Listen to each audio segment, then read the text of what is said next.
धन्यवाद साथियों। आज हमारे प्रधानमंत्री श्री नरेंद्र मोदी जी के नेतृत्व में कैबिनेट में कई महत्वपूर्ण फैसले हुए हैं, आपके सामने रखूंगा अभी। सबसे पहला जो एक इम्पॉर्टेंट फैसला हुआ है, सिलचर से शिलोंग, शिलोंग से सिलचर, हमारे नॉर्थ ईस्टर्न सेक्टर में एक बहुत बड़ा project high speed corridor highway का मेघालय और आसाम को जोड़ता हुआ वो अप्रूव हुआ है। बहुत बड़ा प्रोजेक्ट है, 22,864 करोड़ रुपीस का इसका एस्टिमेटेड कॉस्ट है।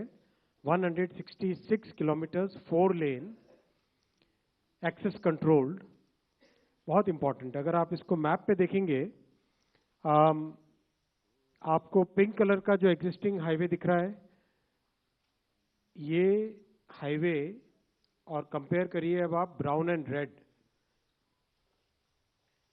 यहाँ पे अगर आप कंपैरिजन करेंगे ब्राउन और रेड, ये red colour is from Shillong to Silchar. This will be the new highway which will basically provide a major connectivity to Tripura, Manipur and Mizoram, and this will become a major corridor for Northeast.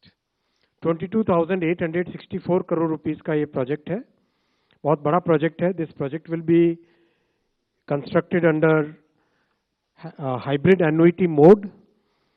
There are 3 years of construction period and 15 years of operation period. Because of the northeast terrain, 19 major bridges, 153 minor bridges, 326 culverts, 22 underpasses, 26 vehicle overpasses, and 34 viaducts amounting to about 9 kilometers. बहुत ही complex project है, and this will become a major lifeline for the entire northeast.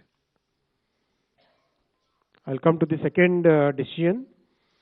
आप सब जानते हैं कि प्रधानमंत्री श्री नरेंद्र मोदी जी ने अपने कार्यकाल के आरंभ से ही किसानों के हित में बहुत फैसले लिए हैं, और जो ये ऐतिहासिक तीसरी टर्म है, इसमें तो मोदी जी ने एक के बाद एक किसानों के लाइवलीहुड को इम्प्रूव करने के लिए हर तरह के अच्छे फैसले लिए हैं. आज एक बड़ा फैसला हुआ है, शुगर केन सीजन 2025, इस सीजन के लिए fair and remunerative price sugarcane का डिसाइड किया गया है. आप सब जानते हैं कि this is the benchmark price below which sugar factories can not purchase. That means they have to purchase at this और above price. Actual calculation of FRP is done on the basis of variety of factors. CACCP is the CACP, Agriculture Cost and Prices Committee. That committee basically works out the costing. किसानों के बहुत सारे factors, cost of production को, margin को, reasonable margin रहना चाहिए, recovery rate कितनी है शुगर केन में, सब चीज़ों को ध्यान में रखते हुए ये फैसला लिया जाता है. आज निर्णय लिया गया है कि fair and remunerative price sugarcane का रहेगा 355 रुपीज़ पर क्विंटल, और इसके ऊपर 0.1% पे एक एडजस्टमेंट है, और नीचे 0.1% होने पर एक रिकवरी, अगर 10.25% से कम होती है तो उसका एक एडजस्टमेंट है. बहुत ही साइंटिफिक फॉर्मूला है. बेसिक तौर पे अगर आप देखें कि जो कॉस्ट है, all India weighted average cost of production of sugarcane, वो है 173 रुपीज़ पर क्विंटल. ऑलमोस्ट उसका डबल प्राइस डिसाइड किया गया है 355 रुपीज़ पे, 105% more than the cost. This is very important figure. 2023-24 इस पीरियड का जो एग्रीकल्चर, इस शुगर केन सीजन के जो कंप्लीट लेटेस्ट डेटा है, उसके हिसाब से शुगर केन फार्मर्स को 1,11,701 करोड़ रुपए शुगर केन के दाम के रूप में मिले हैं, जो कि एक बहुत अच्छा रेम्यूनरेटिव प्राइस माना जाता है. शुगर का प्रोडक्शन 320 लाख मेट्रिक टन, और शुगर केन की क्रशिंग 3190 लाख मेट्रिक टन.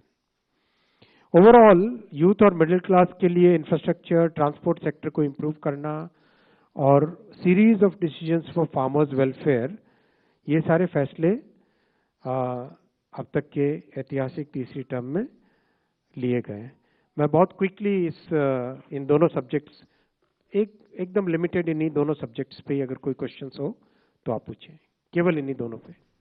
145।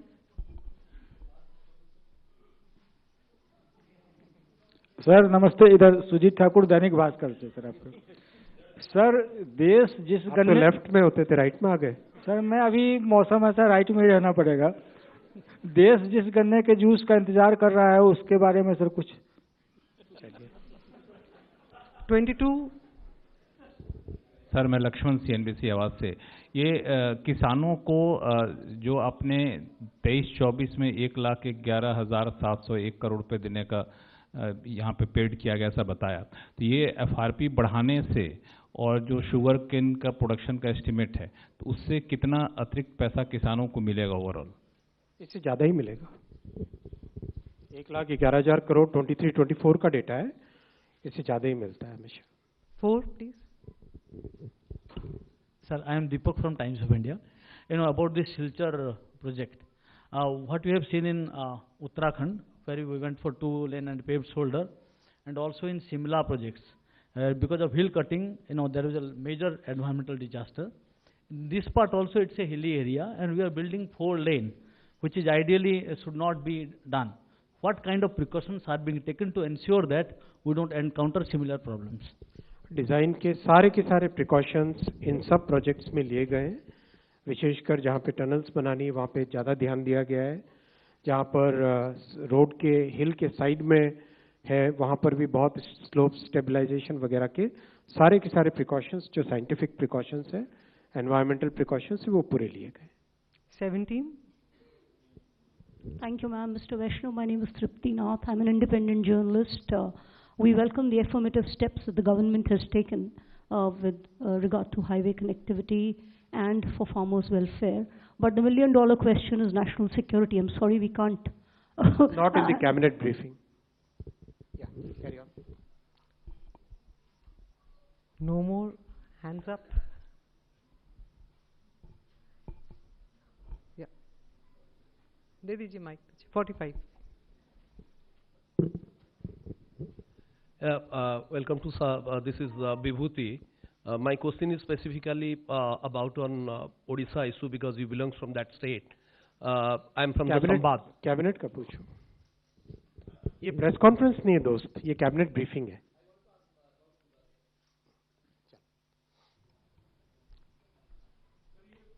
हाँ। कंप्लीट हुआ? No, 9 number please. So will you kindly enlighten us about some decision taken at the meeting of CCPA? Complete हुए आपके इन दोनों पॉइंट्स पे questions? All right, thank you friends. Thank you, friends. I also wanted to share with you one more decision.